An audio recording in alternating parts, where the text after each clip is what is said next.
Good evening to you all, and thank you for joining us. The Trust has been operating with Zoom for most of this year because it's the only way that we can get together in any sense, but it hasn't impeded our operations, which is a good thing, and I'm delighted that so many of you joined us this evening.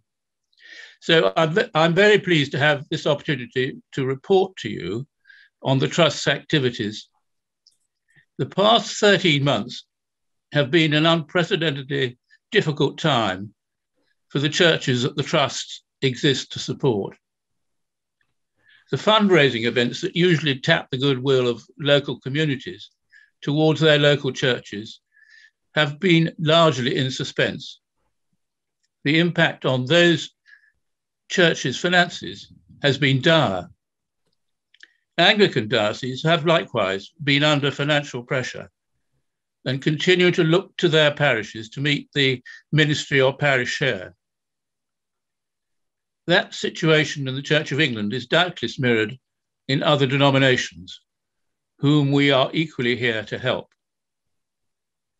We have been heartened to note that this has not deterred churches from continuing to embark on projects of repair and improvement.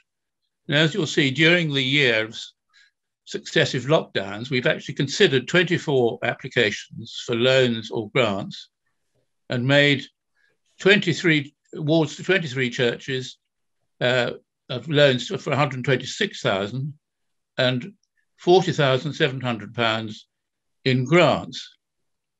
Now, you might be interested to see three examples because they're very varied. This is St John's Keystone, £1,000 grant towards the conservation of a cadaver monument.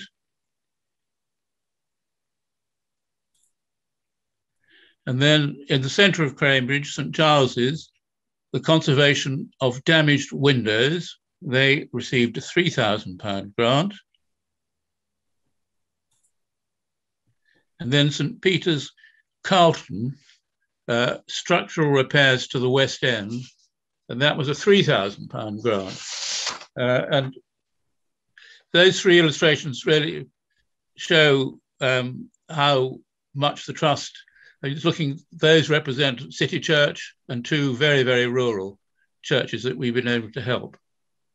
So where do we get the money to enable us to give this support? The loans form a rotating fund using capital that we built up in the Trust's early years. And as money comes back in from loans that we've made, then that can be lent out again. The income to pay for the grants comes largely from two sources. Firstly, there are the subscriptions paid by you, our subscribing members. These brought in, and again, you'll see on the slide, £10,132 in the financial year 2019 to 2020. And we recovered £738.75 in gift aid on subscriptions. Currently, we have 176 individual members, or up to two people at the same postal address, and 141 church members. So far in this calendar year, we have received just over £5,000 in subscriptions, but that doesn't relate to a full year. For some time, we've required churches to become members as a condition of receiving loans or grants. We hope that they will recognise this as being, amongst other things, a sort of mutual insurance scheme to help finance future requests for help. We are very grateful to all members of both categories and would urge you to encourage others to join. One way of doing this is to make them a gift of membership, and you can visit our website for details, and you'll see that on the newly updated website. Our second source of finance is the National Annual Sponsored Ride and Stride. Like many historic churches trusts in other parts of the country, we have had over recent years seen a trend of gradual decline, which is very evident from these figures here, from the 2007 28,000 down to 16,000 in 2019. The good news is that despite the difficulties arising from COVID-19, in September 2020, we reversed the trend and received more than 20,000, thanks to the supreme efforts of those churches and individuals who took part. As you'll see, that's a total raise of 20,152. The amount returned to participating churches, £9,523.51. So that left £10,628.49 to be retained by the trust. And then there's the additional gift aid that we should be able to recover, which is estimated to be £3,315. So making a total of £13,943.49. So to recap briefly, our main sources of income to fund our grants in 2021 to 2022 are as follows.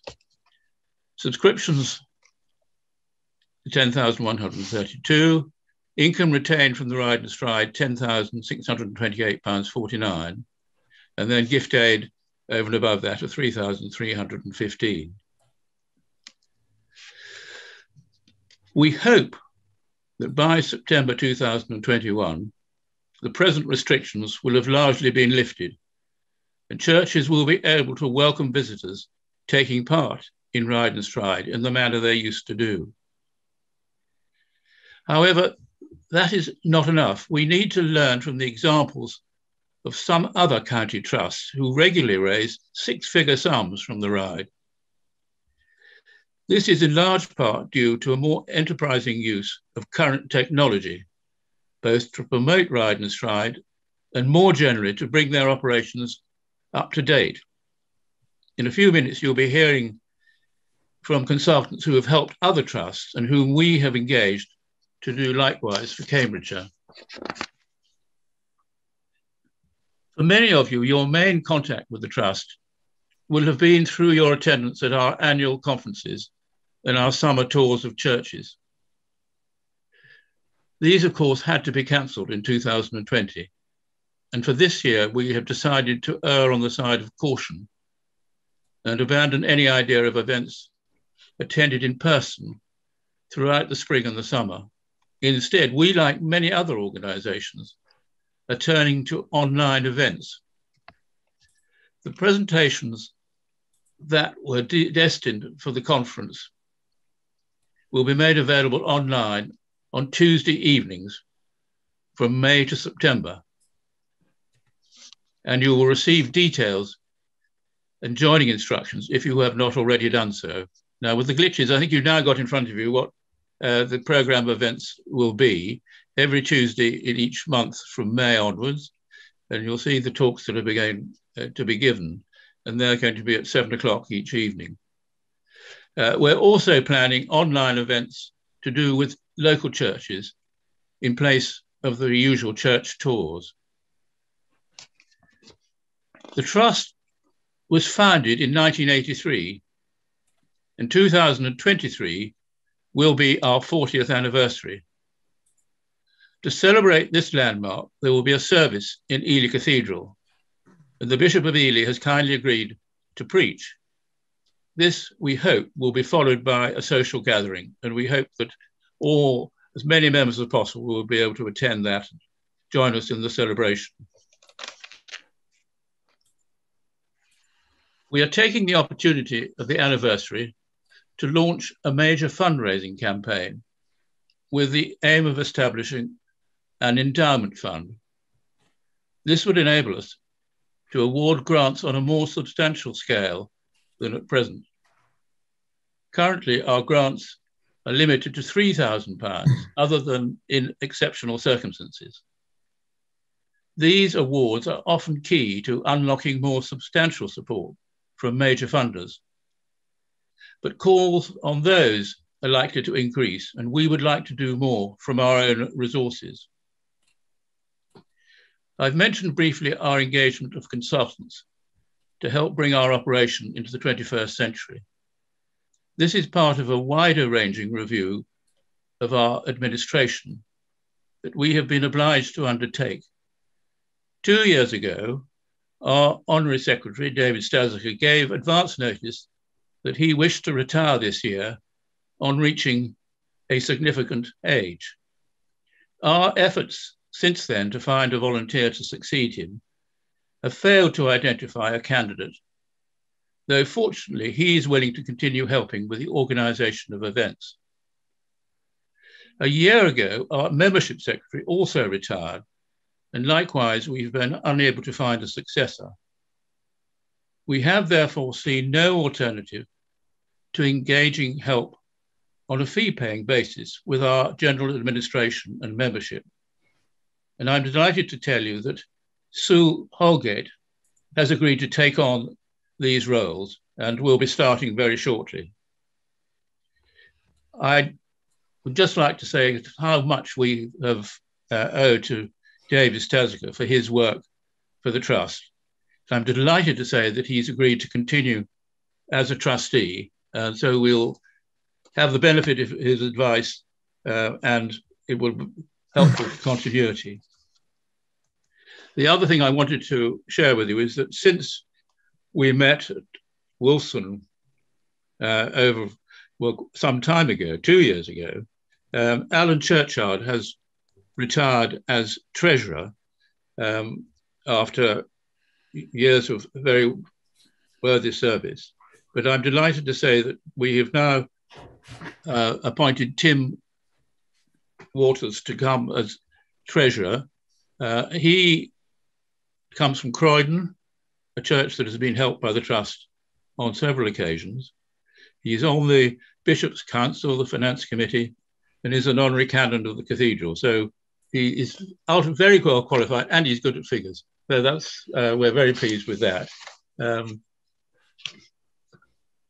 Now, David mentioned about Graham Stacey, and I will now hand over to Graham of Orange and Blue Consultants, who are the ones I've talked about in the report, to explain the new arrangement for the Trust's website, for Ride and Stride, and generally for the Trust's relationship with you, our members, and with the world in general. And then following his presentation, we'll be open for comments and questions. Thank you very much. Good evening, everybody. Can you all see and hear me? I'm hoping. I'm very pleased to be working with Cambridgeshire Historic Churches Trust, and as David Pritchard mentioned at the beginning, we worked with a number of county trusts over the years and worked with them on a number of different levels in terms of communications and fundraising, and in particular around the Ride and Stride event. But this evening, I want to just bring you up to date with some of the things that we've done over the recent weeks and months with CHCT. The first thing that I want to show you is the website that we have been working on the that has gone live actually this evening. One of the main things that the website, any website, should act as a centre of communications, for the Trust and for your users and your audience. And we have a golden rule when we're thinking about websites, and that is that actually, if I can't do it on my mobile phone whilst the kettle's boiling, then I'm probably not going to do it. Now, that is true for many, many people that are leading very busy and pressurized lives. That actually, if I wanted to book for an event or make a donation or join the Trust or take part in Ride and Stride, that if I can't do that on my phone whilst the kettle's boiling, then I probably won't get around to doing it. So our website design needs to reflect that. So you'll see straight away that there are very clear places to apply for a grant, which is the main one of the main activities of the Trust, of course, and grant applications can now happen online on the website, filling out the form on the website where it will be submitted. Events will be able to take place, and you'll see here there is a list of events, the ones that were mentioned in Hugh's presentation, the list of events, and very shortly you'll be able to book tickets on the website to go to those events, those virtual events, to join as a member, to join as an individual or as a church, and even to give a gift membership, to sign up on behalf of somebody else and give that to them as a gift, and to donate, to make a donation to the Trust, a one-off donation. If you're not going to join as a member, which would be a membership donation, then you can make a one-off donation, marking your gift aid and making your payment on the website with your debit or credit card. There's still a number of things to do on the website. That includes building a catalogue of churches in the county. It's really important that churches can see themselves on your website, so that they feel like they belong to the Trust. We'll be adding Ride and Stride registration and Ride and Stride information. All that will come onto the website in the coming days and weeks. Alongside the website, we'll also be building a database, a modern online database that can be accessed by, obviously, those who have permission to access it in the Trusts Committee, to be able to access the data that we hold, that you hold for your Trust. That includes all the personal data of your members and your churches, and the financial data of Ride and Stride activities and events.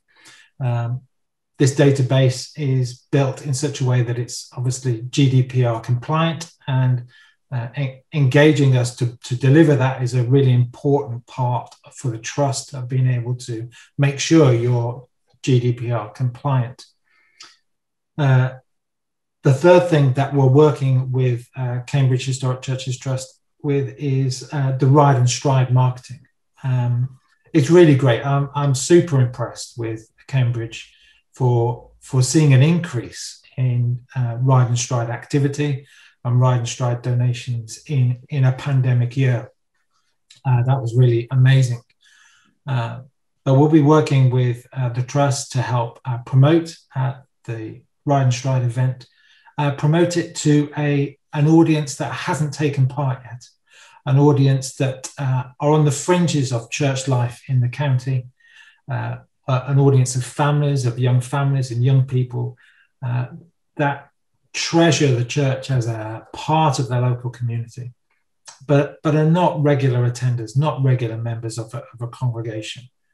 But nevertheless value the local church and what it brings to the local community, and promoting Ride and Stride as an event as a local community event to take part in.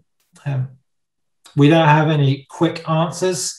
It's building an awareness of an event and encouraging new people to take part is years of work. But we're really pleased to be working with Cambridgeshire for the first time this year directly. So it's three things that we are working with the Trust to build and deliver a new website as the heart of your communications, to build and deliver a CRM, a database to hold your data in a compliant and easily accessible way, and to work with you on promoting Ride and Stride, the Ride and Stride event as your major fundraising event. So yeah, that's what we're doing as Orange and Blue, and we're delighted to be working with you.